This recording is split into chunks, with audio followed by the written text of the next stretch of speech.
Assalamualaikum warahmatullahi wabarakatuh. Perkenalkan, nama saya Aliananta Firdausyana dari Prodi Ekonomi Pembangunan dengan nomor induk mahasiswa 12324000004. Di sini saya akan membahas topik menentukan model fungsi keuangan perusahaan serta menjelaskan isu-isu terkini fungsi keuangan perusahaan.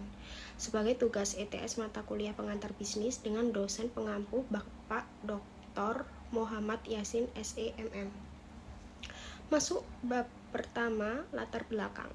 Menurut Purba et al. 2021, pengelolaan keuangan atau manajemen keuangan adalah perencanaan, pengorganisasian, pengarahan, dan pengendalian kegiatan keuangan seperti pengadaan dan pemanfaatan dana usaha. Sedangkan menurut Anwar 2019, manajemen keuangan adalah suatu disiplin ilmu yang mempelajari tentang pengelolaan keuangan perusahaan, baik dari sisi pencarian sumber dana, pengelolaan dana, maupun pembagian hasil keuntungan perusahaan.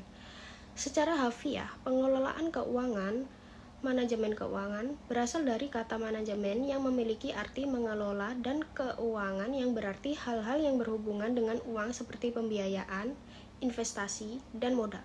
Sehingga jika disimpulkan manajemen keuangan dapat diartikan sebagai seluruh aktivitas yang berhubungan dengan bagaimana mengelola keuangan yang dimulai memperoleh sumber perdanaan, menggunakan dana sebaik mungkin, hingga mengalokasikan dana pada sumber-sumber investasi yang mencapai tujuan perusahaan.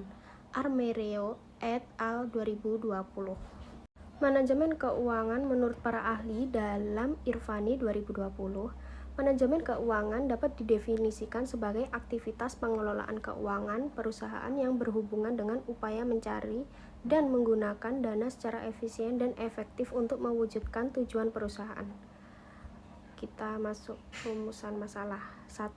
Perusahaan fungsi dari manajemen keuangan. 2. Sebutkan isu-isu terkini tentang fungsi manajemen keuangan. 3. Sebutkan tujuan dari manajemen keuangan. Tujuan 1. Untuk mengetahui fungsi dari manajemen keuangan. 2. Untuk mengetahui isu-isu terkini tentang fungsi manajemen keuangan. 3. Untuk mengetahui tujuan manajemen keuangan. Pembahasan. Fungsi dari manajemen keuangan dapat dirinci ke dalam 3 bentuk kebijakan perusahaan, yaitu keputusan investasi, keputusan perdandanan, dan kebijakan dividen. Setiap fungsi harus mempertimbangkan tujuan perusahaan yang mengoptimalkan kombinasi 3 kebijakan keuangan yang mampu meningkatkan nilai kekayaan bagi para pemegang saham.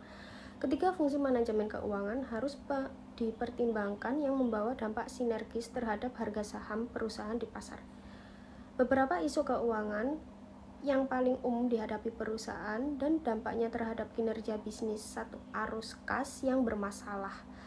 Meskipun perusahaan yang mungkin memiliki laba yang baik, masalah arus kas dapat menyebabkan kesulitan dalam memenuhi kewajiban keuangan sehari-hari, misalnya penagihan yang lambat dari pelanggan atau keterlambatan pembayaran dari mitra bisnis dapat menyebabkan penurunan kas yang signifikan.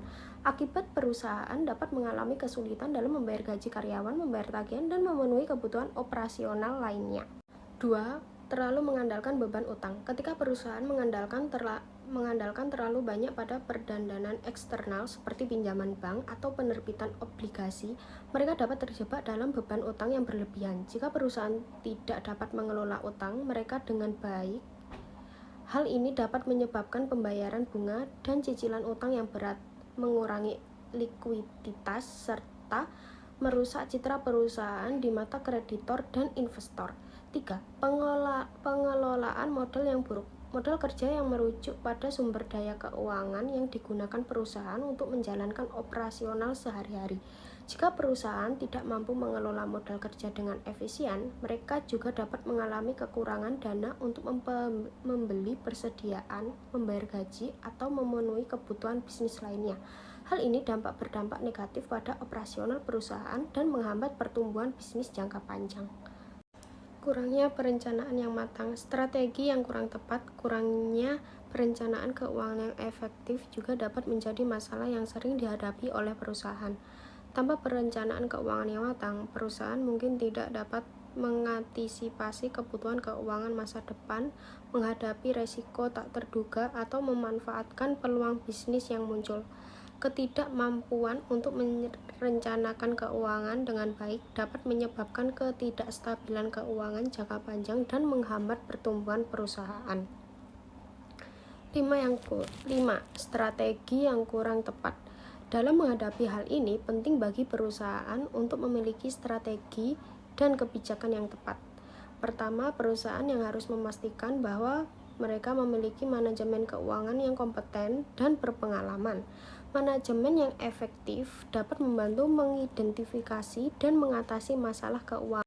Manajemen yang efektif dapat membantu mengidentifikasi dan mengatasi masalah keuangan dengan cepat dan efisien.